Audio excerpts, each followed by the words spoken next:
하셨죠? 초파일 여독은 좀 풀리셨습니까? 아직도 피곤하신가 보네.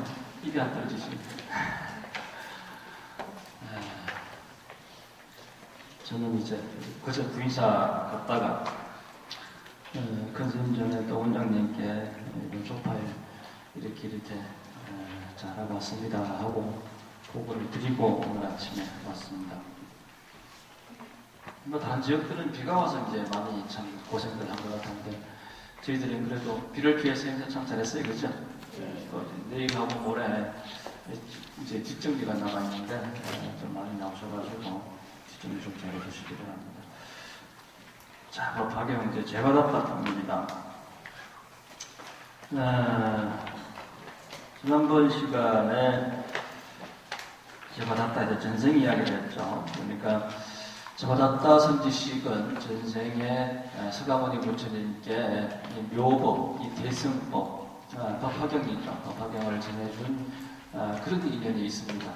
그와 같은 인연으로 언젠가 이 재받았다가 지금 현재는 지옥에 가 있지만 미래세에 성불하리라라고 하는 어떤 그런 수기의 말씀이 되셨고 거기서 눈여겨볼 만했던 부분들은 서가모니 부처님께서 재받았다에게 그야말로 할 수 있는 그 모든 것들 다 하는 마음으로 인욕과 정진의 모습으로서 재받았다 선지식에게 묘복을 구하기 위해서 공양을 했던 그런 모습을 볼 수가 있었습니다.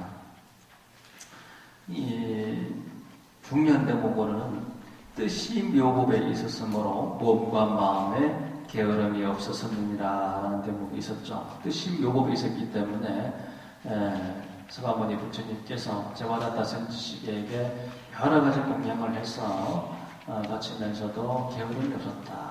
끊임없이 정진을 했다. 이야기를 여러분들이 배우셨고요. 오늘은 재받았다에 이어서 용묘가 등장합니다.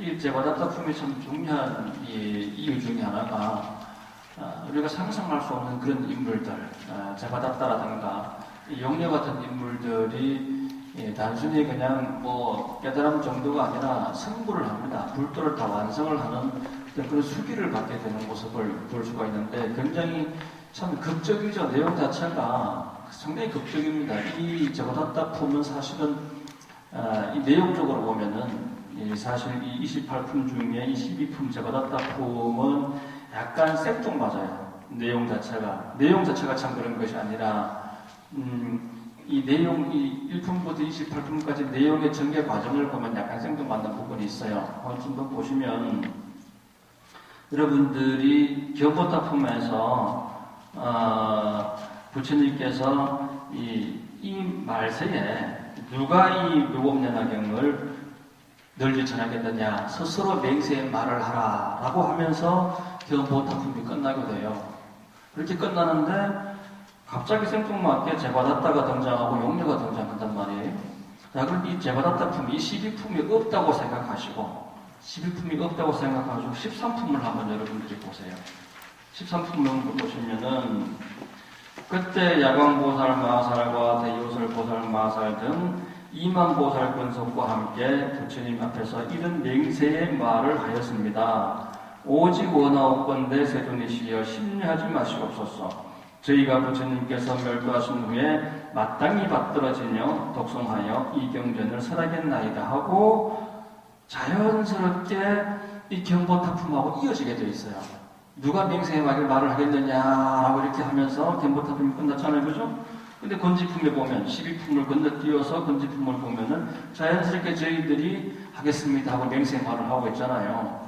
그렇죠? 근데 이 생뚱맞게 약간 이 재받았다품이 들어있어요. 그래서 이 부분을 가지고 법화경을 공부하는 학자들 위해서는 이 재받았다품이 별도로 루팅이 되었던 어떤 하나의 별도의 경전이다 이거죠. 이 12품이 별도의 부처님 말씀이고 경전인데 내용은 굉장히 단순해요. 짧잖아요, 그죠? 그러다 보니까 이 짧고 단순한 이 내용이 굉장히 이제 받았다라든가 용녀가 선물한다라고 하는 극적인 그런 지난번에 그 말씀드렸죠. 이 대성에서도 구제가 힘들다라고 한다는 뭐라고 그랬죠? 일천제라고 그랬나요? 일천제라고 하는 말은 대성에서 나온다고 그랬어요. 이 사람들은 구제불능이다. 이게 구제불능이다. 부처님조차도 구제 못한다라고 했었어요. 그런데 이 제바다타품 내지는 이 법화경 내지는 이 열반경 이런 데서는 이 일천제조차도 다 구제가 된다라고 말씀하셨거든요. 이 제바다타품 같은 경우 특히나 용녀라든가 제바다타가 구제되는 모습으로서 이제 그런 모습이 보인다 이거예요. 그래서 이 제바다타품이 그 내용과 사상과 뭐 이런 가르침들이 법화경과 전혀 다를 바가 없다. 그래서 이 별도로 유통되던 이 제바다타품이 법화경에 이렇게 쏙 끼어들어간 게 아닌가, 뭐 이런 얘기도 하는 사람들도 있습니다. 그건 크게 중요하진 않습니다. 어쨌든 이 법화경의 가르침 1품부터 28품 전체가 어느 품도 일체 중생이 그야말로 이제 불자로서 열심히 수행정진해서 안욕따라 삼력삼보리를 이룬다라고 하는 그런 어떤 큰 뜻은, 이 대성의 큰 뜻, 이 묘법의 큰 뜻은 벗어나질 않아요. 그래서 이 제바다타품이 지금 여기에 이렇게 들어가 있다고 해서 이상할 건 전혀 없는데, 약간 이 문맥상, 내용의 흐름상 조금 생뚱맞다라고 하는 느낌은 사실 있긴 있습니다만은 잘 이해하고 보시면 문제는 없습니다. 지난번에 이제 몇 페이지까지 했죠? 693페이지까지 했죠? 그때 이제 지적보살 이야기를 하면서, 지적보살이 이 팔만대장경에 그렇게 많이 등장하는 보살은 아니에요. 제가 이제 자료 찾아본 결과로는 대애경이라고 하는 이런 경전이 있는데, 이 대애경에서 그야말로 중생들에게 큰 사랑과 자비로서 이 중생들에게 이 자비행을 했던, 보살행을 했던 그런 보살로서 지적보살이 등장을 하고, 그 외 경전에서는 지적보살이 거의 등장을 안 하는데 이 법화경에서 이 지적보살이 등장합니다. 저때 제가 이제 지적보살 이야기하면서 지적보살 검색할 때 나왔던 그 지적장애, 우리 그 종단 신도 얘기를 전해드렸죠, 그죠? 참 지적장애, 굉장히 참 지적장애 중에서도 아주 심각한 그런 상황이었음에도 불구하고 열심히 관음정진 부르고 구인사 다니면서 수행을 해가지고 지금은 완전히 정상인이 되고 오히려 남들을 이렇게 상담으로 이끌어주는 그런 하나의 인도자가 됐다라고 하는 그런 모습을 볼 수가 있었어요. 자, 오늘은 163, 164페이지 한번 봅시다. 자, 이 지적보살이 이제 자기가 온 곳이 어디입니까? 하방이죠, 그죠? 다보불하고 같이 하방에서 솟아 올라왔기 때문에 하방으로 다시 이제 되돌아가려고 하니까 수가모니 부처님께서 가지 말아라, 선남자야 잠깐 기다려라 이렇게 얘기를 하시면서 제일 위에 줄에 여기에 한 보살이 있으니 이름이 문수살인이라 서로 만나 묘복을 논의한 후에 본토로 돌아감이 좋으리라. 아직 논의할 게 남은 거예요, 지금. 아직 이게 법화경이 끝난 게 아니란 말이에요. 이 지적보살은 이제 다 끝났는가 보다. 다보연회가 출연하셨고, 다 증명하셨고, 이제 더 이상의 이 이야기가 진행될 것 같지가 않잖아요. 할 일이 다 끝났다라고 생각하고 되돌아가려고 하는데, 아직 남아있다 이거예요. 남아있다. 묘법을 논의한 후에 본토로 돌아감이 좋으리라. 묘법이 다 드러나고 다 끝난 줄 알았는데 또 뭐가 남았어. 뭐가 남았죠? 뭐가 남았어요? 아직 본문에 남았죠? 본문의 내용은 뭐라 그래요? 우리가 그냥 한 글자로 이렇게 쉽게 얘기한다면 구원실성이다 라고 얘기했죠? 영원한 부처님, 그렇죠? 영원한 생명의 부처님, 구원실성의 부처님. 구원실성의 묘법을 아직 설하지 않았단 말이에요. 그래서 문수사리하고 묘법을 논의한 후에 돌아가라 라고 얘기하는 겁니다. 아직 구원실성이 드러나지 않았어요. 그때 문수사리 보살은 수레바퀴만한 천엽 연꽃에 앉았고 함께 온 보살도 보호가 연꽃에 앉아 대사갈라 용궁에서 자연히 솟아나 허공 중에 머물러서 영취선으로 나아가 연꽃에서 내려 부처님 앞에 이르러 머리 조아려 두 분 세존의 발에 경례하였습니다. 두 분 세존은 누구시죠? 서가모니 부처님하고 다보열애가 지금 허공 중에 다보탑반에서 나란히 이불 경주하고 계시고 있습니다. 그게 이제 경례를 하는 겁니다. 우리가 뭐 차렷 경례하지만은 이 경례라고 하는 거는 바로 이 부처님 전에 예를 다 해서 공경하고 예도하는 것을 경례다라고 하는 거예요. 경례도 결국 이 부처님 경례에서 나온 내용입니다. 경례를 마치고 지적보살의 처소로 가서 서로 이문하고 물러서 한쪽에 앉으셨습니다. 지적보살이 문수사리에게 물었습니다. 인자께서 영궁에 가서 교화한 중생은 얼마나 됩니까? 문수사리 보살이 말씀하였습니다. 그 수가 한량없어 헤아릴 수 없으니 입으로 이를 바 아니며 마음으로 청량할 바 아니니 잠시 기다리면 스스로 증명하여 알게 되리라. 말을 채 마치기도 전에 수없는 보살이 보바의 연꽃에 앉은 자세로 어디에서 솟아났죠? 바다에서 솟아났어요. 다보탑은 어디에서 솟아났어요? 땅 속에서 솟아났어요. 바다에서 솟아난 영취산에 나아가 허공에 머물렀습니다. 땅이 상징하는 건 뭐라고 그랬습니까? 땅. 서가모니 부처님께서 전생에 제바다타 선지식에게 참 묘법을 구할 때 가장 필요했던 그 마음의 자세라 그럴까요? 수행의 자세가 뭐였죠? 인욕이었죠? 그렇죠? 인욕이었습니다. 땅은 뭘 상징한다고요? 인욕을 상징합니다. 땅 속에서 다보탑이 솟아올랐다라고 하는 것은 그 딱딱한 껍질을 깨고 새싹이 돋아나는 것처럼 인욕을 상징하는 겁니다. 바다는 뭘까요? 바다에서 솟아올랐어요. 바다가 상징하는 것도 뭘까요?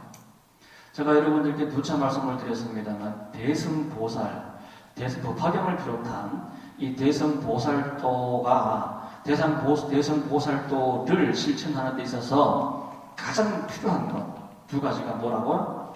자비, 인욕. 인욕, 자비입니다. 아시겠죠? 그래서 인욕은 땅 속을 얘기하는 거고 자비는 바다를 얘기하는 겁니다. 바다. 이 보살, 문수보살. 부처님은 땅 속에서 나오신 거고 이 보살은 보살형을 상징하는 자비를 상징하는 또 이 바다에서 이제 솟아오르게 됩니다. 그런데 땅과 바다가 둘은 아니에요, 여러분들. 땅과 바다가. 옛날 큰 스님께서도 용궁에 대한 얘기도 많이 하셨어요. 용궁. 우리가 이제 이 중생들이 생각하고 말하는 것은 이 세상 천지에 없는 게 하나도 없다셨어요. 다 있다고 하셨어요. 그 용궁에 대한 말씀도 하셨는데 용궁이 바다 속에 있겠죠? 그렇죠?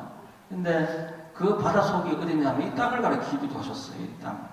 이 땅 속에 바다가 있는데 이 땅 속에. 이 땅 속에 바다가 있고 그 땅 속 바다 속에 땅 속에 있는 바다 속에 어디엔가 무슨 용궁이 있다 그런 말씀들도 하셨어요.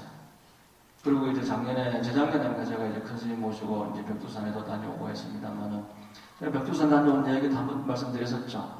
정말 뭐 신기한 일들도 참 많았고 큰 스님하고 이제 저희들 대중이 도착하자마자 정말 해가 다 개이고 하늘에서 무지개가 뜨고 정말 해무리가 뜨고 그 모습이 꼭 백의 광원이 하늘에 등장한 듯한 그런 시간 같은 모습도 보였어요.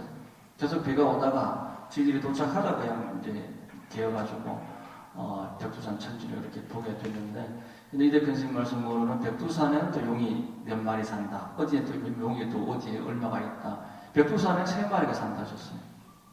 그런 말씀도 다 하셨었는데 어쨌든 지금 여기서 얘기하는 이 바다의 의미는 뭐다? 자비다라고 하는 겁니다. 자비와 인욕이 그러니까 바다와 땅이 각각이 아니에요. 여러분들 인욕 없는 자비가 될 것 같아요? 자비심 없이 인욕이 될 것 같습니까? 이 둘은 다를 것 같지만 결국 하나로 같이 갈 수밖에 없는 거예요. 자비와 인욕은. 인욕을 할 때 자비심이 있어야 인욕이 돼요, 여러분들. 안 그렇습니까? 그렇죠? 자비심하고 인욕심은 따로따로가 아니에요. 그냥 한 마음인데 그걸 분석해서 풀어차고 보니까 이제 자비심도 나오고 인욕심도 나오고 여러 가지 자비하고 인욕이 뭐 딱 그렇게 두 가지 마음뿐이겠어요. 우리가 보살도를 닦는데 가장 대표적인 게 자비다, 인욕이다.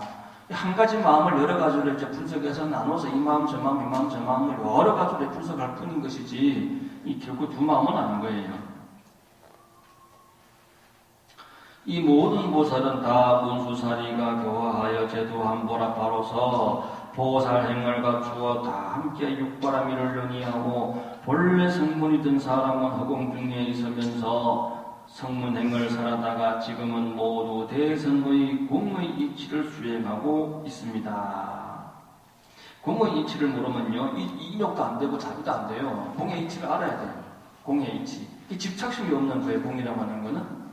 집착심이 없어야 인욕도 되고 자비도 되고 하는 거지. 집착심이 있으면은 공의 도리를 모르면은 어떤 인욕도 어떤 자비도 안 되는 거예요. 공의 이치를 깨달아야 돼요. 이치를 깨달아야, 진리를 깨달아야 내가 내 마음에서 자비심이 이렇게 우러나오게끔 되어 있지. 인과 연의 도리, 인과 연의 이치, 이 공의 이치를 모르고서는 자비심이 내가 자비해야지, 참아야지, 뭐 자비해야지, 참아야지, 이게 내가 마음 먹은 대로 안 돼요. 예, 마음이 안 먹어져. 마음을 먹어졌다 하더라도 금방금방 이 상황이 생기고 사건이 생기면 그 상황과 사건에 그 대상에 내가 노예가 돼버리지 대상의 주인이 되지를 못해요. 이치를 깨달아야 돼. 이치를 깨달아야만 그 상대 대상의 주인이 될 수 있는 거예요. 바다에서 근데 이 참 문수보살이나 관세음보살이나 뭐 이런 보살님들은 뭐 여러 경전에 이렇게 보면은 과거 전생에 이미 성불한 부처님이다라고 얘기 나오죠. 그리고 그러나 이 중생들을 교화하기 위해서, 구제하기 위해서 보살의 모습으로 중생들 앞에 몸을 낮추셨다. 그래요. 이 문수사리 같은 경우는 뭐 용산불, 뭐 대신불 이런 이름으로 과거 전생에 이미 성불을 다 하신 부처님인데 중생 곁에 이렇게 보살의 모습으로 등장하셨다라고 얘기하는 겁니다. 바다에서 교화한 일이 이와 같소이다. 한장경계사. 그때 지적보살이 개성으로 찬탄하였습니다. 대지덕이 큰 지혜와 덕, 큰 지혜와 덕이 용근하시어, 용근하다라고 하는 것은 용근하다라고 하는 의미를 이 천태대사께서는 뭐라고 말씀하시냐 하면은 불권이다. 이 권자는 게으를 권자를 써가지고 불권이면 그럼 뭐예요? 게으름이 없다가 되겠죠. 용근하다라고 하는 말이 다른 말로는 게으름이 없다. 실정냄이 없다. 큰 대지덕이 용근하시오. 그러니까 큰 지혜와 덕으로서 중생을 가르치고 제도하고 인도하는데 실정냄이 없다. 게으름이 없다라고 하는 겁니다. 저희들 같은 경우는 이제 법회 한번 보고 나면 아이고 피곤해가지고 좀 쉬어야지 하면서 네가 알아서 기도해봐라 뭐 이러면서 참 깨도 내고 하지만 부처님은 그렇지 않단 말이에요. 부처님께서는 오는 중생, 모든 중생들을 다 끊임없이 구제하시고 게으름이 없고 실정냄이 없다라고 하는 의미가 바로 용근이며 불권이다라고 하는 겁니다. 용근하시어 한량없는 중생을 교화하고 제도하시니 지금 이 모든 회중과 나는 이미 다 보았습니다. 실상의 뜻을 펼치시고 실상, 제법실상, 우리 배우고 이 법화경의 대의가 제법실상이란 말이에요. 실상의 뜻을 펴시고 일성의 법 여러 밝히시어 널리 모든 중생을 인도해 빨리 보리를 이루게 하셨습니다. 우리가 법화경을 보다 보면 빨리 보리를 이루게 했다. 안욕따라 삼략삼보리를 속덕성취케 한다.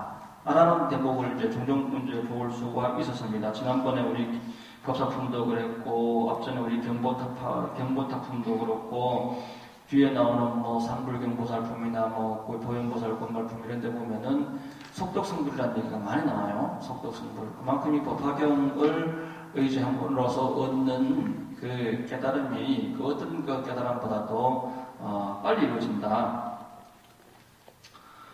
문수사리가 말씀하셨습니다. 나는 바다 가운데서 오직 묘법영화경을 늘 살하였소이다.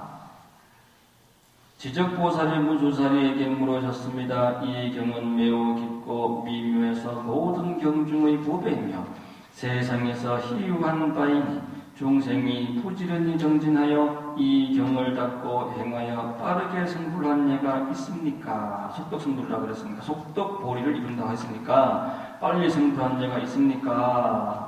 실제로 그런 예가 있냐라고 묻죠. 문수사리가 말씀하였습니다. 있소이다. 사갈라 용왕에게 딸이 있는데 나이 겨우 8살이오이다. 그러나 8살밖에 안 됐지만 지혜롭고 근기가 총명하여 중생의 신구의 행업을 잘 알고 다란이를 얻어서, 다란이를 얻는다라고 하는 건 뭐죠? 다란이를 다른 말로 뭐라고 했습니까? 다란이 총지다를 말씀드렸죠. 다란이 진언, 그죠? 총지, 진언 다 갖춰 있는 거예요. 다란이 안에는 부처님의 모든 위신력이 다 들어있는 것이 다란이고 총지다. 다 들어있기 때문에 총지라고 그러는 거예요. 우리가 지금 하고 있는 관음주성도 하나의 다란이이며 하나의 총재 개념으로 여러분들이 이해를 하시면 되는 겁니다.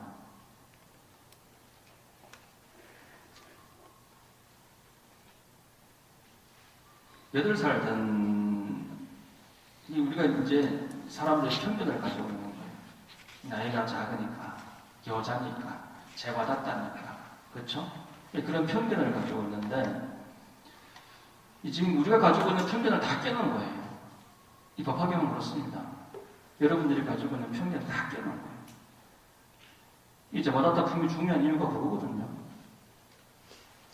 우리가 이제 이 세상에 몸을 받아서 태어나가지고 3, 7일 만에 이제 모든 게 다 갖춰진다고 그럽니다. 심신, 정신이, 혼신이 3, 7일 안에 이제 다 갖춰지고 그 3, 7일 안에는 영이 아주 막답니다. 3, 7일 동안 영이 맑아가지고 비록 표현은 못하지만 이 전생을 그대로 다 기억한다 하셨어요. 전생을 다 기억하고 그런데 이게 3, 7일 지나면서 점차 잊어먹게 되는 거예요. 내가 이 세상에 태어나서 부모를 보고 또 세상을 바라보고 듣고 음식을 맛보고 하잖아요. 그러면서 내가 그동안 가져왔던 그 모든 전생의 기억들이 이 생에 와가지고 보고 듣는 것들로 인해가지고 이제 바뀌어지는 거예요. 다 잊어먹게 되는 거예요. 근데 이게 언제까지 가느냐면 보통 7살 때까지.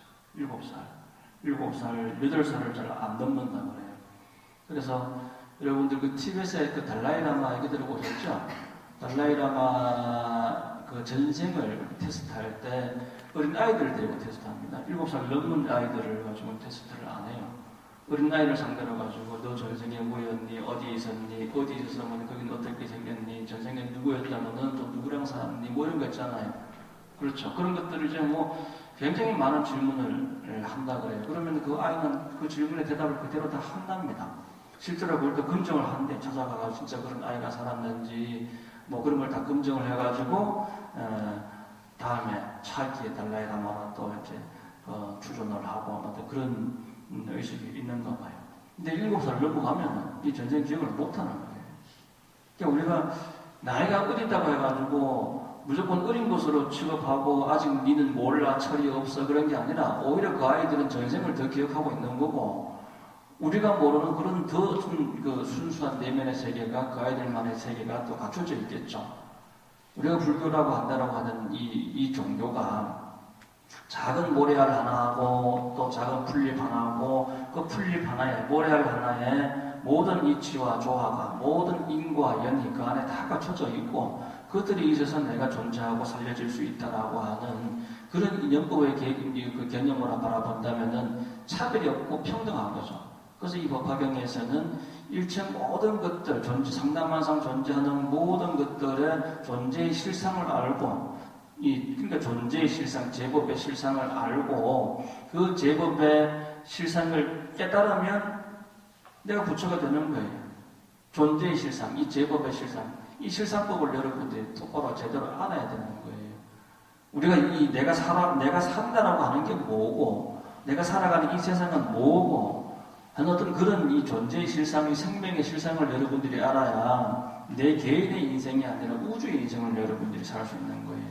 내 개인의 인생은 진짜 당장 눈앞에 보이는 것, 들리는 것만 가지고 발얼동동거리고 살지만 여러분들이 인과 연이라고 하는 이 조화법을 여러분들이 깨닫는다면, 이 인연법을 여러분들이 알기 시작한다면, 그래서 이 실상법을 안다면 여러분들의 인생은 우주의 인생이 되게 되어 있어요.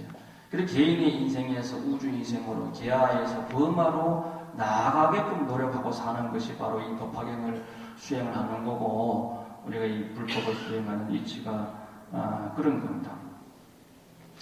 편견을 깬다. 8살밖에 안 된 애가 이 경기가 총명하고 중생의 신구의 행업을 잘 알고, 여러분들 주리반트카 이야기 아시죠? 주리반트카라고 하는 아주 참 어리석고 바보예요, 바보. 경력이 참 없어. 경력이 없어가지고 금방 한 얘기도 잊어먹고 자기 이름도 몰라가지고 늘 가슴에 자기 이름표를 가슴에 달고 다니는 아주 초등학교 1학년도 안 되는 그런 지능을 가지고 있는 참 어리석은 사람인데, 이 스님들이 그랑 같이 기도를 못하는, 수행을 못하는 거라. 같이 공부를 시켜놓으면 얘가 몰라. 너무 답답하고 그러니까 같이 그 사람이랑 이 주리반특하랑 같이 공부하기를 다 시작하고 꺼려하는 거예요. 그러다 보니까 부처님께서 불쌍해가지고 이리 오너라 이리 오너라, 내가 너한테 법을 하나 알려줄 테니까 꼭 내 시킨 대로만 해라 라고 하시면서 하신 말씀이 먼지를 쓸고 때를 닦는다. 먼지를 쓸고 때를 닦는다. 이것만 해라. 뭘 하든지 이것만 자꾸 입으로 외워라. 먼지를 쓸고 때를 닦는다. 먼지를 쓸고 때를 닦는다. 계속 이것만 하는 거야. 그리고 다른 거 경전 공부해봐야 잊어먹으니까 그거는 맨날 빗자루만 들고 가는 거예요. 빗자루만 들고 먼지를 쓸고 때를 닦는다. 먼지를 쓸고 때를 닦는다 하는데, 먼지를 쓸고 때를 닦는다는지 때를 쓸고 먼지를 닦는다는지 이게 헷갈리는 거예요. 이제 또 그러니까 이게 내가 지금 하면서 내가 뭘 하는지도 모르겠고, 어쨌든 근데 부처님께서 또 올려주시고 해가지고 먼지를 쓸고 때를 닦는다. 계속 이렇게 참 수행을 빗자루질을 하면서 1년, 2년, 몇 년이 지났답니다. 근데 어느 순간 빗자루질을 하는데 또 이제 헷갈려가면서 뜻을 했지. 먼지를 쓸고 때를 닦는다, 때를 쓸고 먼지를 닦는다지 그렇게 계속 하는데 어느 순간 정신이 바짝 든 거예요. 먼지를 쓴다는 게 뭔지, 때를 닦는다라고 하는 게 뭔지, 그 먼지가 뭔지, 그 때가 뭔지, 쓸고 닦는 게 뭔지를 이제 안 거죠. 알았어요. 깨달았어요. 부처님께서 말씀하신 그 먼지가, 그 때가 무엇을 쓰으라고 하고 무엇을 닦으라고 하는지 이제서 무릎을 탁 치고 깨달았어요. 하나를 통하다 보니까 만사가 통했어. 그 이제 부처님께서 인정해 주셨습니다. 너가 이제 아라한거를 이뤘구나, 도를 이뤘구나. 그러고는 이제 대중들이 모인 자리에서 설법을 하는데, 오늘은 부처님께서 설법을 하시는 게 아니라 내 대신에 이 주지반득하가 설법을 하리라 하셨어요. 대중들이 다 의아해하죠. 그 애는 바보 중에 바보인데 어떻게 저 사람이 우리에게 설법을 해줄 수 있습니까? 그러나 부처님의 명이니까 이 주지반득하가 법상에 올라갑니다. 참 바보라고 손가락질하고 천대했던 그 주지반득하가 법상에 올라가지고 법을 설합니다. 그래서 그 설법을 듣고서는 거기에 있던 모든 대중들이 함께 아라한과를 얻고 지위를 정득했다라고 하는 그런 이제 경전에 말씀이 있습니다만은, 이게 남 얘기는 아니잖아요. 우리 지금 3대 큰 스님 같은 경우는 지혜가 없었던 것도 아니고 어리석었던 것도 아니지만 평생을 농장에서 정말 우리처럼 이렇게 경전 공부를 했습니까? 저희들은 입산하면은 강원 공부 또 대학 공부를 합니다. 그러나 큰 스님께서는 무슨 강원 공부를 하셨어요? 대학 공부를 하셨어요? 평생 소 키운 거예요, 소 키우고 농산일을 짓고, 그렇게 평생을 수십 년을 그렇게 대중들 가운데서는 그 큰 스님께서 몇십 년을 부인사에서 수행을 해도 그런 스님이 부인사에 계신다라고 하는 것조차도 아무도 몰랐죠. 그러니까 돈 닦는 사람들은요, 앞으로 부인사의 4대, 5대, 6대, 1000대, 만대의 큰 스님이, 종전 큰 스님께서 오시고 가시겠지만 드러나진 않을 거예요. 왜? 드러나는 것은 큰 쓸모가 없어요. 드러나는 건 내가 뭘 안다, 내가 뭘 들었다, 내가 뭘 했다, 무슨 공부를 했다, 내가 무슨 불사를 했다, 이게 무언가 드러나는 거. 수행하는 거는요, 있는 듯 없는 듯 해야 돼요. 있는 듯 없는 듯. 그냥 조용하게 살아야 돼요. 열심히 하면서도 조용한 사람이 있어요. 근데 일은 조금밖에 안 하면서도 굉장히 시끄러운 사람들도 있어요. 그런 사람들도 있단 말이에요. 정말 열심히 하면서도 내가 드러나지 않게끔. 그리고 주타행이라고 그러잖아요. 주타행이 바로 그거 아닙니까? 밀행이라고 그러고 주타행이라고 그러는 게 남들에게 드러나지 않게끔 열심히 발심해가지고 남들은 그 사람 그 속을 몰라요. 그 속에 뭐가 되는지 모른다니까. 부인사 입구에 왜 바보 온달 이야기가 쓰여 있는 그 온달 산성이 있잖아요. 그죠? 그 바보 온달이라고 하는 게 뭐라고 그랬어요? 큰 스님께서는 늘 돌을 닦을 때 바보가 되라. 바보가 되어라. 바보가 되어라. 아는 척 하지 마라 하셨어요. 아는 척 하지 마라. 바보가 되어라. 바보가 바로 깨달은 사람입니다. 바보의 원어가 바오라 하셨어요. 바보. 바로 깨달은 사람이 바로 도인이고, 바오가 바로 부처님이에요. 바오. 바로 깨달은 사람. 바로. 여러분들이 이게 알아도요, 바로 알아야 돼요. 바로 깨달아야 된단 말이에요. 바로 깨달아야 돼. 뭘 좀 알아도 삐뚤게 알면 안 돼. 좀 아는 법이 생깁니다. 도덕다 보면. 아는 법 생겨요. 지혜가 생기고. 근데 그 지혜가 정말 옳은 지혜냐. 뜻이 항상 묘법이 있어야 된다니까. 내가 뭘 하든, 어떤 인욕이든 자비행이든 어떤 수행을 하든지 간에 그 뜻이 묘법에 있으면은 벗어나질 않는단 말이에요. 벗어나질 않아. 부처님 가르침은 이 나침판 같아가지고, 부처님 가르침만 펄 보고 부처님 가르침에 공양, 공경, 존중, 찬탄, 공양, 공경, 존중, 찬탄, 항상 내 마음을 그렇게 내가 하심을 하고 내려놓고 수행을 하게 되면 부처님 가르침이 이 나침판처럼 이렇게 가르치는 대로 그대로 가게 되는데, 내 마음이 내 뜻이 묘법에 있지 않고 부처님께서 가르침을 주시는 그 방향 설정해 놓으신 그 묘법에 있지 않고 공부를 하다 보면 살짝 아는 법이 내법이 생겨버리는 거예요. 내법이 생긴다고. 내법이 생겨요.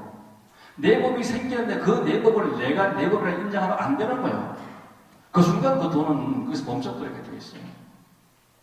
분명히 내법이 생기면, 내법이 안 생기면 그게 도 같은 돌아갈 수 있나? 도를 닦는다 갈 수 있나? 분명히 그 법이 생겨. 하지만 그 법은 끊임없이 부처님 법이요. 부처님 법. 그냥 묘법이고, 조화스님께서 일러주신 문천법이고, 서가모니 부처님께서 일러주신 법이고, 항상 이 묘법에다가 모든 걸 회양해버려야 돼요. 모든 걸 불도에다 회양해버려야 돼요. 우리 법화경에 보면 불도에 회양하느니라 이렇게 되어 있잖아요. 그죠?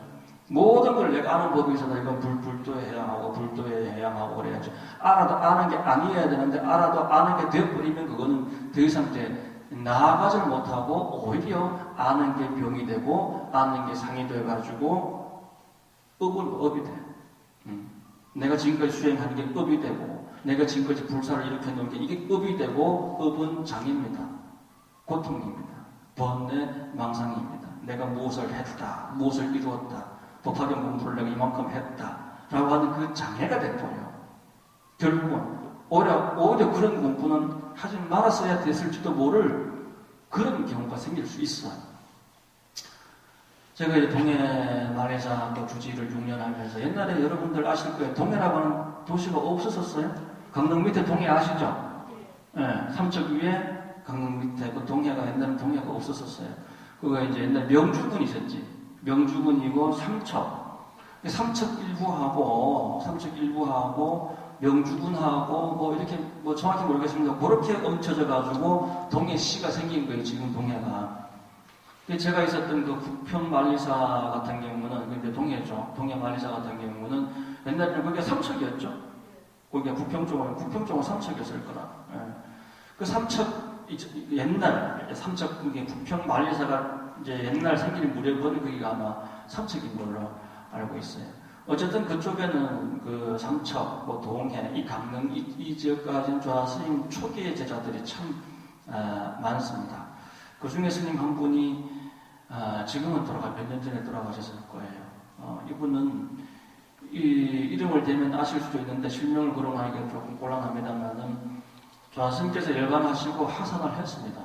그리고 조사스님 계실 때 굉장히 도가 많이 됐어요. 신통력이 다 있었고 그래서 뭐 다 천하통에 다 돼가지고 이 세상 천지를 그냥 안 보고도 뭐 다 아는 그런 분이었어요. 뭐 축지법도 다 쓰시고 이런 얘기 아마 안 믿는 사람들도 많은데 그런 분들이 많이 계셨어요. 조사스님 제가 지금도 있습니다, 여러분들. 지금도 많아요. 근데 그걸 안 드러낼 뿐이지. 이 스님 같은 경우는 하산해가지고 자기 도를 써먹었어. 자기 도를 스승이 없는 데서 써먹은 거예요. 스승한테 인가를 받고 인정을 받고 허락을 받고 써먹어야 돼요. 알아도 아는 법이 있으면 안 된다니까요. 근데 이 양반은 아는 법을 그대로 다 드러냈던 거지. 그래 대관령 옛날에는 대관령 같은 날 뚫리기 전에 눈이 오면 못 넘어가는 거야. 눈이 오면. 그러면 그때 삼척 삼선사 강릉 삼계사 신도들이 어디 가는 줄 아세요? 그 스님한테 가는 거라.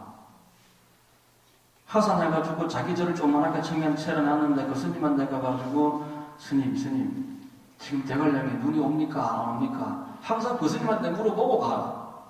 그럼 이제 그 양반은 뭐 딱 보고 그 지금 눈이 안 와. 오늘 가도 돼. 내일까지 눈 안 와. 다 알아요. 다 알아. 그 실제로 가보면 눈이 안 오고 지금 눈 오기 시작했어. 그럼 이제 못 가는 거지. 대관령 못 넘어가는 거지. 근데 그랬는데 한동안 꽤 몇 년을 이제 그랬는가 봐요. 그런데 이 사람이 결국 이제 배움을 얻고 또 참 찾아오던 사람들이 다 이제 끊어지고 해가지고 말로는 굉장히 좀 외롭고 괴롭게 돌아가셨어요. 근데 내가 아는 법은 항상 스승한테 인가를 받아야 될 것이며 인가를 받고 안 받고도 내가 내 마음에 염두에 두면 안 돼. 그냥 절로 알게 언젠가는 내가 절로 그냥 때가 되면 인가가 되는 것이고 증명이 되는 것이지. 아니 큰 스님께서 아니면 주지 스님께서 내 공부를 좀 증명을 해줬으면 좋겠다. 물론 공부를 하는 과정에서 도를 닦다 보면은 어떤 경계가 올 것이고 궁금한 게 생기면은 그런 것들을 스님한테 여쭤보는 거는 좋은데 반드시 나보다 공부가 더 많이 된 사람한테 여쭤봐야 돼요. 그러나 그것조차도 최대한 내가 알아서 해결해봐야 돼. 내가 그 궁금증을 궁금하다고 바로 그냥 찾아가서 해결하는 게 아니라 그냥 익혀가지고 아주 이게 너무 익혀야 돼요. 그래가지고 이게 뭐지 하고 내가 그냥 오매불망의 공부를 하고 연구를 한 끝에 그래도 안 될 것 같으면 스님한테 딱 찾아갔을 때 스님이 한마디만 살짝 거들어줘도 그냥 탁 터져가지고 그거구나라고 아는데 지가 공부를 안 하고 연구를 안 한 상태에서 그냥 단순한 궁금증을 바로 그냥 스님한테 뽀로로 쫓아가서 스님한테 물어봐야 스님이 한참 설명해도 몰라요. 그리고 안다고 하더라도 똑같은 상황이 돼가지고 그런 일이 생겼을 때 또 몰라. 그게 뭐였지? 스님이 뭐라고 말씀하셨지? 또 가서 또 묻게 돼 있어. 하지만 정말 내가 이 궁금증을 해결하려고 이제 열심히 수행정진하고 정말 애를 쓰다가 스님한테 가가지고 스님이 살짝 거들어줘서 어떤 깨달음을 얻었다. 그러면 그건 내 내면에서 깨달은 스님께서 해주신 거는 살짝 그냥 뒷받침만 된 것 뿐이고 진짜 깨달은 건 누구예요? 내가 깨달은 거예요. 내 깨달음이 더 큰 거죠. 그러면 이거는 변하지 않는 거예요. 진짜 내게 돼가지고 앞으로 그런 유사한 상황이 생기고 유사한 질문거리가 생겨도 스님한테 안 찾아가도 지 스스로 알게끔 되어 있는 것이죠. 하지만은 단순한 질문 가지고 스님한테 찾아가면은 똑같은 상황이 계속 되풀이될 뿐입니다. 계속 찾아가야 돼요. 아시겠죠? 내가 내 스스로 공부해가지고 스스로 깨치는 법을 터득해야 됩니다. 특히 지금 이 시대 공부는 그래요. 지금 우리 상대 큰 스님 시대에 지금 이 시대 공부는 내가 믿고 내가 닦아 내가 되자 이 공부입니다. 이 공부. 이게 이 시대의 가장 큰 공부입니다. 내가 믿고 내가 닦아 내가 되자. 특히 지금 이런 오탁악세에 이 말세에 이 세상 돌아가는 거 보세요. 뭐가 옳은지 뭐가 그른지 누구 말을 믿어야 될지 말아야 될지 국가 간에도 그렇고 사회 간에 가족 간에 모든 게 그러고 있단 말이에요. 오직 불법밖에 없어. 불법밖에 없고 그 불법을 믿고 알고 듣고 알고 보고 알고 그 주인공 이 참나 이 참나를 찾아내는 게 이게 가장 관건이죠. 그래서 내가 믿고 내가 닦아 내가 되자. 자등명 법등명이 내 스승이 누가 돼야 돼? 내가 돼야 돼. 내 스승이 내가 돼야 돼. 그래서 참내가 나 참내. 진짜 내가 나오면 그 참내는 내가 아니에요. 그 참나를 하는 것을 나라고 표현하기 힘들 거예요. 그거는 아까 말씀드린 대로 이 개화에서 그 말로 우주적 자아고 우주적 인생이기 때문에 그 자체가 그냥 우주인 거고 그 자체가 그냥 진리인 거지. 그걸 가지고 나라라고 하기는 힘들 거야. 그렇겠죠, 그죠? 나라 하더라도 그건 우리가 소위 뭐라 그래? 참나다, 진짜 나다. 어디에도 걸림이 없는 이 대상의 경계에 머무름이 없는 중생들은 다 대상의 경계에 머물러. 보는 대상, 듣는 대상, 어떤 사건이나 사고나 상황에서 그 대상의 경계에 자꾸 머무르고 대상의 마음을 뺏기고 살지만 내가 주인이 되면 대상의 주인이 돼가지고 무엇을 보고 무엇을 듣는다 하더라도 마음에 빼앗김이 없다. 그래야만 참나라고 할 수 있습니다. 마음이 뺏기면 안 돼요. 아시겠죠? 뭘 보고 무엇을 듣더라도 이 세상에 무슨 일이 생기고 만다 하더라도 지금 뭐 뉴스 보니까 또 뭐 미국 대통령하고 뭐 김정은하고 만나기로 했다가 또 찢어졌다며요. 그렇거나 말거나 그냥 여러분들은 여러분 돈나 신경 쓰시면 돼요. 여러분들 마음 닦는 것만 신경 쓰시면 돼요. 아시겠죠? 네, 천지가 개벽을 하든 말든 그때가 오늘이든 내일이든 언제가 됐든 간에 그냥 여러분은 지금 이 순간에 이 뜻을 묘국에 두고 열심히 수행정진하든 그냥 내가 믿고 내가 닦아 내가 완성되든 그 길만 꾸준히 그냥 계속 가면 되는 거지. 그냥 할 뿐이에요. 오직 할 뿐으로 이렇게 나아가야지 생각을 찢어 벌리면 안 돼요. 벌려져야 생각들 이렇게 모아야 돼요. 봅시다. 뭐 얘기를 하다 보니 좀 다 해야 되는데.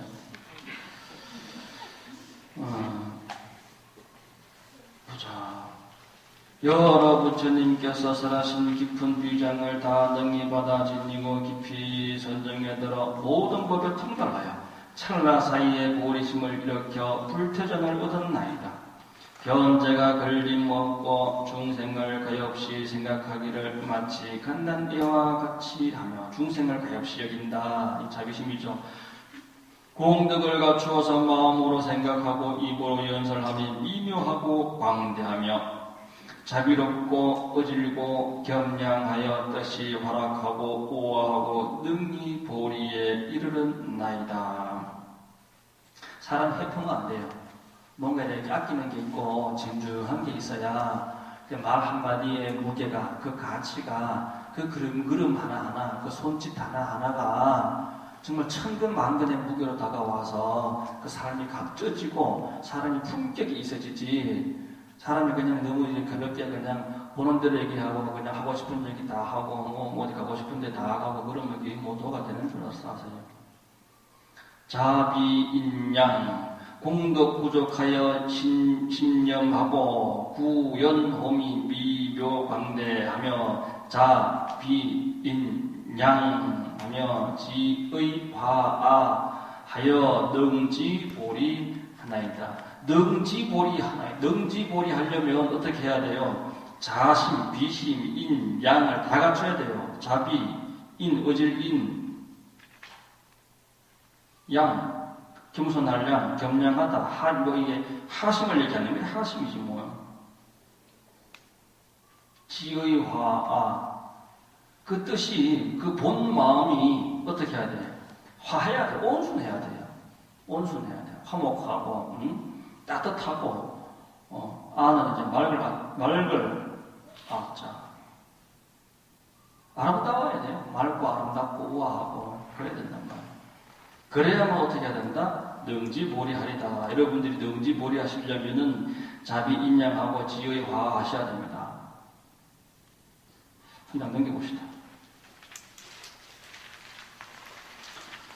이 지적보살이 부처님, 서가모니 부처님께 질문하는 거예요.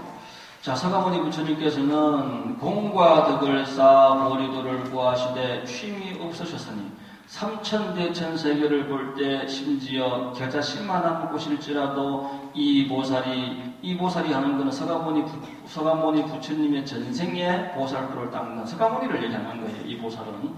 이 보살이 신명을 바치지 아니한 곳이 없으니 이는 중생을 위하기 때문입니다. 이 보살이라고 하는 것 서가모니 부처님도 되지만 모든 보살도 되는 겁니다.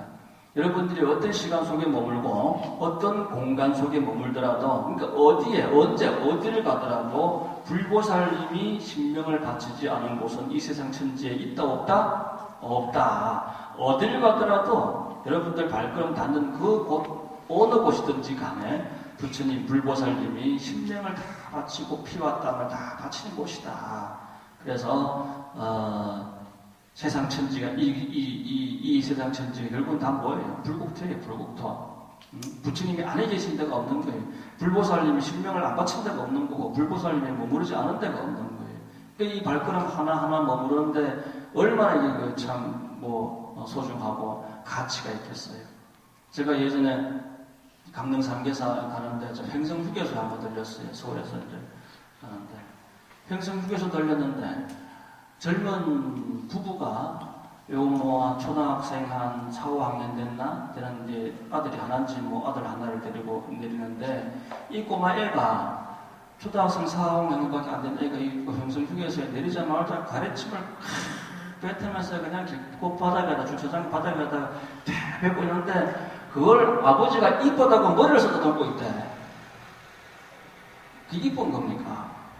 그게 이쁜 거예요.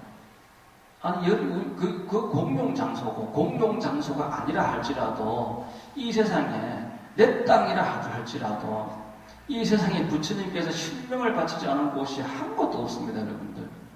이 땅 덩어리 하나하나가 얼마나 소중한 땅 덩어리인데, 거기다 대고, 쓰레기 하나 버릴 데가 없어요. 이치를 알면 쓰레기 한 곳 한 곳 못 버립니다. 이치를 알면 침 한 방울도 이 땅덩어리 위에다 침 한 방울 못 뱉게 돼 있어요. 그런데 거기다가 침을 뱉고 그렇다고 그걸 이쁘다가 머리를 써듣는 그 놈은 그게 아버지라고 그걸 알아가지고 아이고.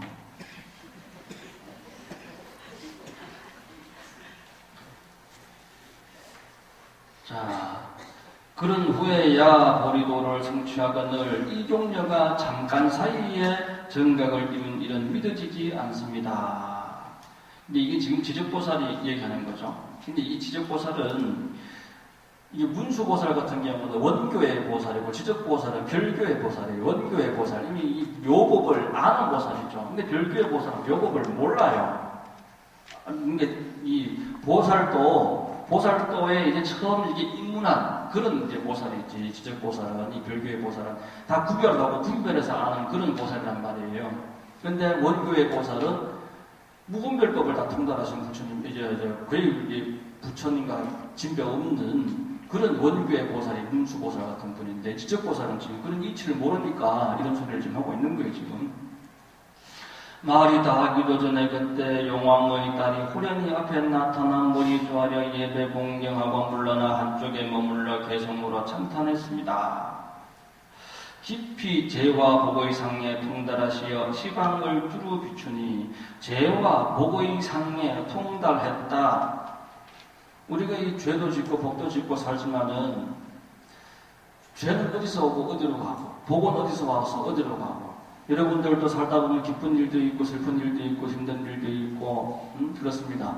그러한 것들이 어떤 원인에 의해 가지고 어떻게 생겨서 이 결과가 어떻게 될 것이라고 하는 것들을 여러분들이 알아야지. 지금 당장 눈앞에 벌어지는 그 상황만 보고서 누굴 원망하고 누굴 탓하고 아픈 걸 탓하고 좋다 해가지고 좋은 것에 그냥 기뻐하기만 하고 그래가지고는 그 상황을 벗어날 수가 없어요. 암만 힘든 상황이 있더라도 그걸 여러분들이 인정을 하지 않으면요 어떤 고통도 지나가지 못해요. 그냥 머무릅니다. 여러분들한테 오는 어떤 그 시련이 있든 실패든 고통이든 특히 고통이라고 하는 이 부분, 시련이라고 하는 부분, 이런 부분들은 인정하는 게 문제예요. 인정하는 거. 인정을 해버려야 그게 내게 돼가지고 지나가 버립니다. 내 안에서 녹아나야 돼요. 내 안에서 내가 그걸 내 업인데 내가 녹여내야지. 내 업을 내가 누려내지 못하면 그거는 계속 나한테서 겉돌기만 해요. 겉돌기만.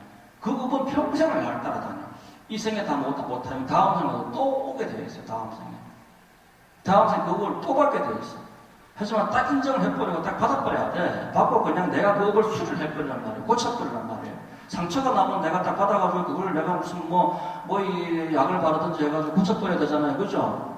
그런데 아이고 그냥 원망만 하고 탓만 하고 이게 누구 때문이라 그러면서 그냥 고통을 낳는 그런 업이 돼서는 안 된다. 죄와 복의 상을 제대로 통달해서 알아야 된다. 일단 넘깁시다. 또 넘깁시다.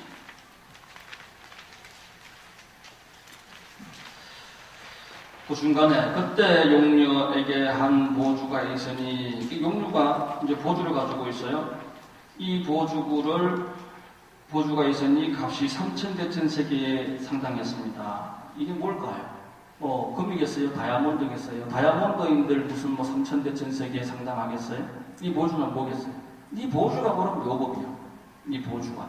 이 묘법이라고 하는 건 어떻게 성취가 가능한가요? 인욕과 자비행으로.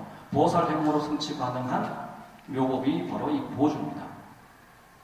그러니까 이게 3,000대천세계에 상당한 거지. 그것을 부처님께 올리니 부처님께서 곧 이를 받으셨습니다. 용녀가 지적보살과 존자 사리불에게 말하였습니다. 내가 고수 보주를 바치니 세론께서 이를 받으시는데 이 일이 빠릅니까? 빠르지 않습니까?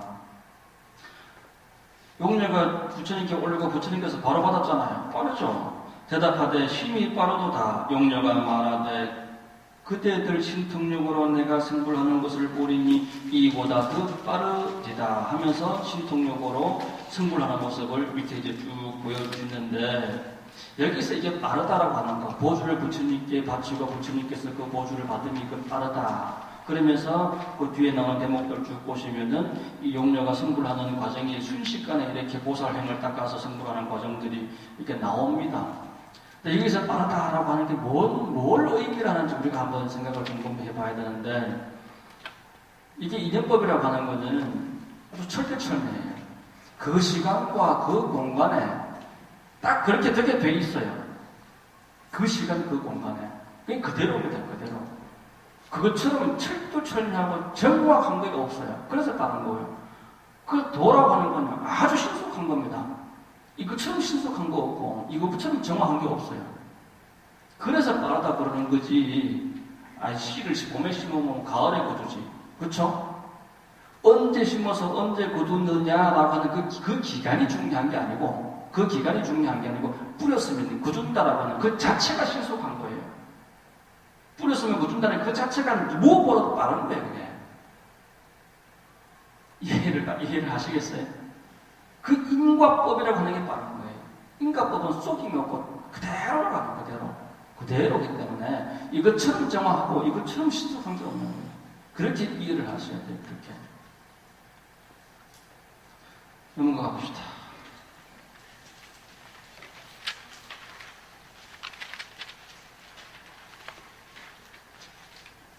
우리가 이 법화경 공부하다 보면은 이 전체 교리 중에 일심상관이 있고, 일념삼천, 우리가 삼자운용, 10개 호구, 이런 거 있잖아요. 그죠? 한 마음 속에 지옥부터 극락이 다 있는 거고, 한 마음 속에 일념삼천이라고 하잖아요. 그죠? 이 한 마음 속에 삼천대천세계가 다 구족되어 있는 겁니다. 이 우주가 아무리 넓어도, 여기서 태양까지, 여기서 달까지가 아무리 멀어도, 딱 한 마음 먹으면 그 안에 그냥 태도 있고, 달도 있고, 우주가 다 있어요. 그렇죠? 그것처럼 신속한 일이 있나요? 이게 모든 게 마음의 근본이 되어야 되는 거예요. 마음의 근본이 되어야 돼요. 중생은 대상에 집착을 해요. 대상에. 근데 이 도인들은 마음에 항상 끊임없이 마음뿐인 거죠. 그 중생들은 끊임없이 그 보는, 듣는 것, 대상에 집착을 하게 되어 있고. 그 중생과 도인들, 성인들 차이는 그겁니다. 대상의 주인이 되느냐, 아니면 대상이 주인이 되느냐. 이 차이예요. 딱 그 차이입니다. 그래서 여러분들이 이 도당은다라고 하는 것은 이 마음, 내 마음 이 항법이 근본이 될 수 있도록 살면 그러면 되는 거예요. 마음이 근본이 돼야 돼요. 어떤 것도 오늘도 제가 템플 스테이 하는데 이제 모 기업에 그래도 뭐 제법 그 수장들이 몇 분 이렇게 오셔가지고 근데 또 종교는 우리 다른 종교야. 다른 종교인들인데 아무리 여러분들 미륵 보존이 동양 최대, 세계 최대 미륵 보존이 이태광사에 있지만 미륵 보존을 부처님께서 만드셨어요. 하나님께서 창조하셨어요. 높이가 33m고 바닥 면적이 200평이죠. 그냥 전직 주지스님들, 전직 원장 스님들 마음이에요. 마음. 그분들 마음이에요. 마음이 미륵 보존을 만든 거예요. 지금 제가 시간이 지금 55분인데 지금 끝낼 수도 있고 한 11시까지 더 할 수도 있고 누구 마음? 이 시간을 창조하는 것은 제 마음이고 저와 함께 있는 여러분들의 마음이겠죠. 그렇죠? 그러니까 모든 걸 만들어내는 건 내 마음이야, 내 마음. 우리에게 뭐 천국이 있고 지옥이 있고 그런다고 하지만 지옥이 먼저겠어요? 지옥과 천국이 먼저겠어요? 사람이 먼저겠어요? 당연히 사람이 먼저예요. 당연히. 사람이 먼저예요. 사람 마음이 먼저예요. 우리가 이 지구 땅덩어리다 보면 우리가 죄를 지으면 뭐 30일짜리 뭐 1년짜리 뭐 무기징역 뭐 또는 독방 뭐 죄에 따라서 그렇죠. 그렇죠. 그런 죄를 지은 사람이 있기 때문에 그런 깜빵이 생기는 거예요. 그렇지 않습니까? 그런 복을 지은 사람이 있기 때문에 그런 복을 지은 사람들이 상도 받고 그런 사람들이 사는 세계가 극락이고 천국이겠죠. 그렇죠.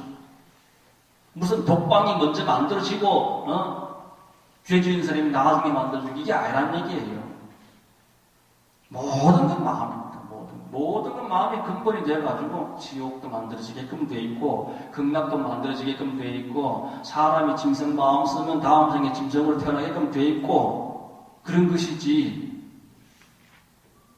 모든 건 마음이 창조하게 돼 있어요. 모든 건 마음이 만들어가게 돼 있어요. 지금 이거 보세요. 지금 여기서 이 제바다타 같은 사람이 선고를 한대요. 용녀가 선고를 하고 있어요. 이게 마음이 근본이 되기 때문에 이런 일들이 벌어진다 이거예요 지금. 마음을 벗어나고서는 이건 이해가 될 수 있는 게 아닙니다. 오직 마음 안에서만 이게 벌어질 수 있는 이 사건들이에요. 네. 마지막 장 한번 보겠습니다. 자, 한량 없는 중생이 도의 수기를 받으며 무구세계는 6번 되풀이 진동하고 사바세계의 3천 중생은 불퇴지에 머무르고 3천 중생은 보리심을 받아여 수기를 받았습니다. 지적보살과 사리불과 그곳에 모인 대중은 잠잠히 믿고 받아들였습니다. 이렇게 6살밖에 안 된 용녀가 잠깐 사이에 보살도를 행해가지고 승불하는 이 모습을 보고서 이제 의심 없이 다 받아들이고 믿어 받아들였다. 마지막 줄 보시면 한문을 보시면 무견신수 이렇게 되어 있죠. 잠잠히 믿고 받아들였다. 묵연 고요하다. 묵자. 그죠? 묵묵하다. 고요하다. 어떤 말도 다 할 것도 없습니다. 어떤 말도 뺄 것도 없어요. 그 자리에다가 뭘 더하고 뭘 빼겠어요. 진리는 있는 그대로인데 이 스님이 법문을 하면 때로는 웃고 박수치고 때로는 인상 쓸 때도 있고 때로는 눈물 흘릴 때도 있겠지만 그건 낮은 근기에서 벌어지는 중생들의 법문 속에서 이루어지는 그런 모습들이고 지금 여기서 이 법화경이 설해지고 있는 더군다나 화봉회상입니다. 대중들은 다 보살들이에요.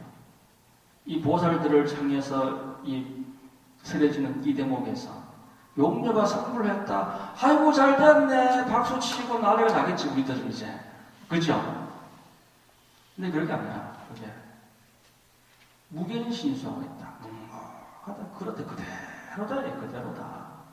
불법은 그대로예요. 뭘 하나 더 할 것도 없고 뭘 하나 뺄 것도 없고 큰 스님께서 설법을 하시면 그냥 예 하면 그뿐이지 거기에 한 생각도 더 할 것도 없고 뺄 것도 없고 웃을 것도 없고 울 것도 없고 그런 거예요. 아시겠죠? 그 어떤 때 이렇게 참 보면은 구이사 가서 큰 스님께서 대중설법 이렇게 하실 때 보면은 뒤에서 보살을 들고 어떤 때는 보면 박수치다가 어떤 때는 웃다가 어떤 때는 말끝마다 예 하는 것을 배워가지고 있잖아요. 말끝마다 예. 아이고. 그냥 큰 스님께서 말씀하실 때 처음 한마디 하실 때 그리고 마지막 한마디 하실 때 그냥 예 하면 됩니다. 아시겠어요? 처음에 법을 내리실 때 오늘 내가 이 법을 내릴 테니까 잘 믿고 잘 받아 지내라 그러잖아요. 그래 처음에 예 하고 그 중간중간에 또 큰 스님께서 강조하실 때 그때 뭐 이렇게 또 할 때도 있겠지만 또 마지막에 또 이렇게 회양하실 때 또 그때 또 예 하고 하셔야죠. 근데 말끝마다 뭐 뒤에 벗어 들어오면 예. 이 무견신수가 아닌 거지 이런 게 아직 마음에 이 좋고 나쁨이 아직 있는 거라. 큰 스님 설법은 좋은 게 아니에요. 큰 스님 설법은 나쁜 게 아닙니다. 큰 스님 설법은 옳은 게 아니에요. 큰 스님 설법은 그런 게 아닙니다. 그런데 어떻게 그게 표현이 나올 수가 있겠어요? 좋고 나쁨의 표현은 나올 수가 없는 거예요. 큰 스님 설법에. 부처님 법에 좋고 나쁨이 없는데 그게 왜 박수가 나올 것이며 어떤 표현이 거기서 나올 수 있을 거예요. 여러분들. 이 아직 공부 더 해야 돼. 공부 해가지고 정말 잠잠히 깊이 무견신수할 수 있는 그런 불자들이 되시기 바랍니다. 아시겠죠? 자, 오늘 제가 답답품 다 했고 다음 시간에 본집품하겠습니다. 이상 마치겠습니다.